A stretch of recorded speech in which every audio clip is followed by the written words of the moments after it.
Greetings and welcome to the Webcast from tggeeks.com, where two gay geeks talk about all aspects of geekdom and nerdery. Sci-fi, comics, film, genre, you name it, we talk about it. I'm Keith Lane, your intrepid sound engineer. This week we have a full program, so let's get to some news with Ben.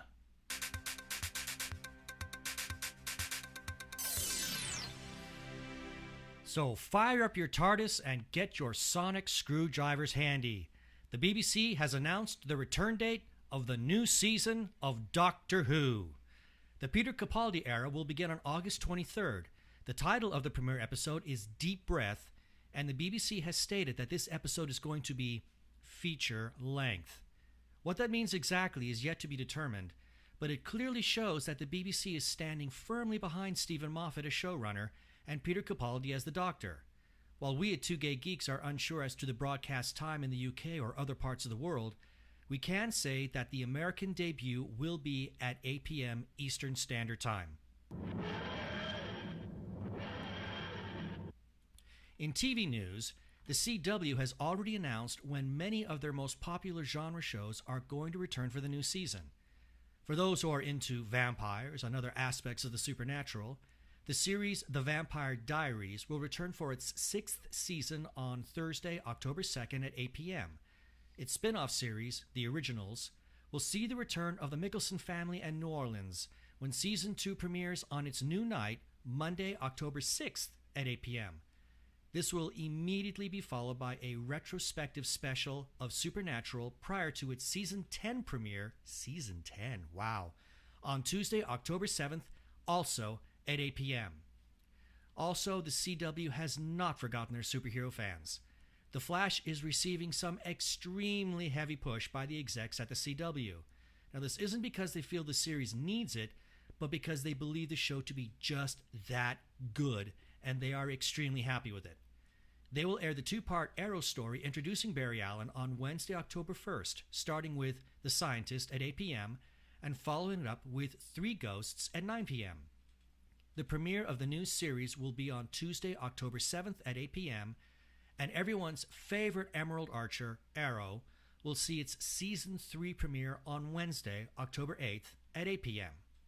Now, for those of you who were not able to watch The Walking Dead during its broadcast season run due to a lack of broadcast accessibility or simply because you were hiding in a cave in fear of a zombie apocalypse, Anchor Bay Entertainment has announced that the entire 4th season of The Walking Dead will be released on home video in both DVD and Blu-ray format. Both sets will contain 5 discs and will be presented exactly as it was originally broadcast. The Blu-ray set will include ultraviolet versions for digital downloads and will be presented in digital HD and in 1080p so that those viewers who enjoy seeing rotting zombie flesh can get the biggest bang for their buck. There will be plenty of bonus material in both DVD and Blu-ray sets, but as reported on TheWalkingDeadNews.net, there will be ultra-exclusive content only available for the Blu-ray release, including additional audio commentary and several extended episodes debuting for their first time. And finally, in news, as we reported last time on the show, it appeared that the BBC was considering bringing the Master back to Doctor Who next season. We had our opinions on who the actor should be and that Charles Dance would make for a Dreamcast coup.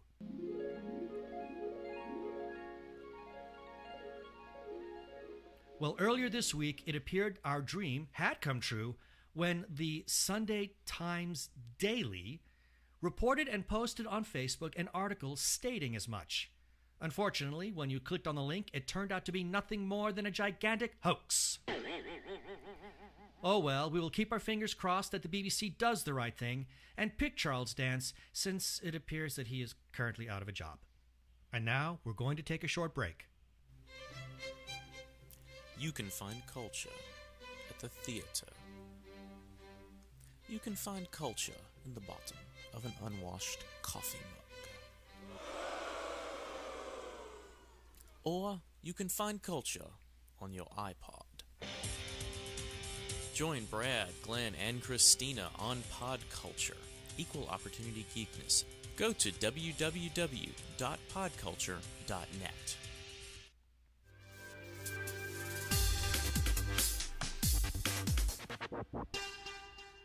Welcome back. We hope you will give Podculture a listen. And now we turn to Ben for an editorial comment.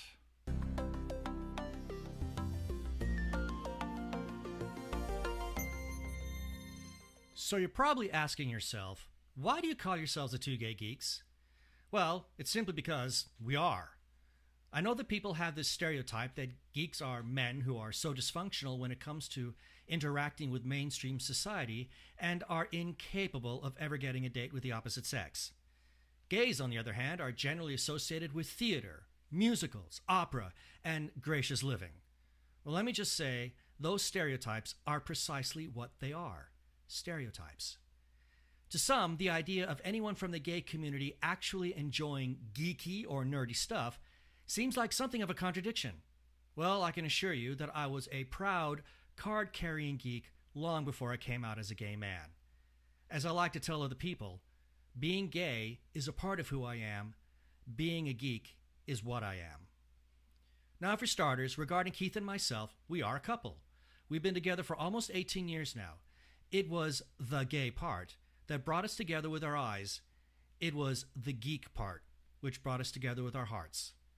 The first time we had any serious conversation, it was started off with the topic of the TV series Babylon 5. And it was when the British sci-fi show Doctor Who was mentioned that I immediately gave serious consideration to the thought that perhaps I was sitting across from my soulmate. Over the ensuing years, we continued to immerse ourselves in the geek culture, but at no time did I see a strong gay presence within that same community. I remember watching a web series a few years back called Sci-Fi Speed Dating, and yet the exposure that was given was purely of a heterosexual angle. At no time did I see any acknowledgement of the GLBT community. Now, there might have been at the time a gay version of that same dating program, but if so, it was never clearly presented to the overall geek community, let alone mainstream society. So why is this important? Well, gays, like many in the nerd world, well, as they were growing up, well, they've been forced to face abuse on so many different levels. When I was growing up, nerds would constantly face abuse from jocks during school. Similarly, gays would also end up, and continue to do so, on the receiving end of bullying simply because of who they are. This is why the world of geek and nerd entertainment became so enormously popular among these less than mainstream demographics. When Star Trek came along, we were presented with a world where being different was not something to condemn, rather something to celebrate. IDIC. Infinite diversity in infinite combinations. The show's creator, Gene Roddenberry, said that a time will come when we as a people can finally overlook those differences which separate and divide us. And instead, we can greet each other with open arms, saying that in this world, you are welcome and you are safe. Nerds jumped at this, for it not only told them that there was a place where they could be precisely who they are, but that they were also valued. They could also embrace all the different aspects that this world had to offer, and be allowed to grow and become who they are to the mutual benefit of society. Now, people in the GLBT community have been looking for such a place where they could feel welcome and appreciated. And as more and more younger men and women have started to come out of the closet and express who they are, we've seen a growing diversity in what some of the passions are that these same people have. We have seen a growing number of them find interest in all areas of scientific study, astrophysics, geology, computer science, and more. Many in the GLBT community have started to explore these areas, and yet they also seek a world where there is safety and value. Hence, they turn towards the ever-growing and diverse world of geekdom. When I attended the most recent Phoenix Comic-Con, I had the enormous pleasure of seeing some of the most diverse group of people. The subcultures that exist within the overall geek society have shown a remarkable attitude towards inclusivity. All are welcome, and no one is turned away. All those who desperately seek to be a part of this community are accepted, regardless of who they are. The same can be said for the GLBT community, for as I walked through the dealer's room, I saw signs advertising sci-fi speed dating, but not only for the heterosexuals in attendance, but for members of the gay community as well. I was seeing the beginnings of the world that Gene Roddenberry envisioned, and it was here in this gigantic room of geeky goodness. And while I didn't see people shouting at the top of their lungs in celebration of being gay, these same people were allowed to be who they are and not be afraid of facing possible recrimination.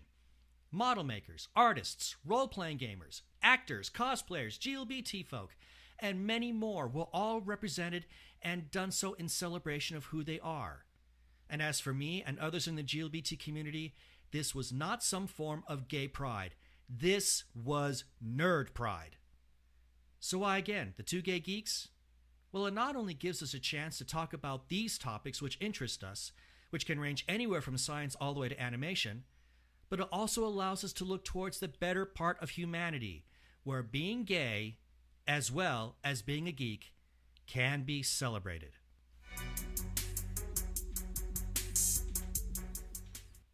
Now, as we reported last time, if you're in Arizona in July, you might want to check out the Prescott Film Festival July 23rd through 27th, 2014 at Yavapai Community College. Some of the events include film screenings, Oxymorons, a one-act play starring Ed Asner and Mark Rydell, wine tasting, as well as a workshop by renowned sci-fi author Alan Dean Foster on the importance and impact of the book Dune to the sci-fi world, as well as screen the documentary Jodorowsky's Dune, which is the story of cult film director Alejandro Jodorowsky and his ambitious but ultimately doomed film adaptation of the seminal science fiction novel, and that will also be hosted by Alan Dean Foster.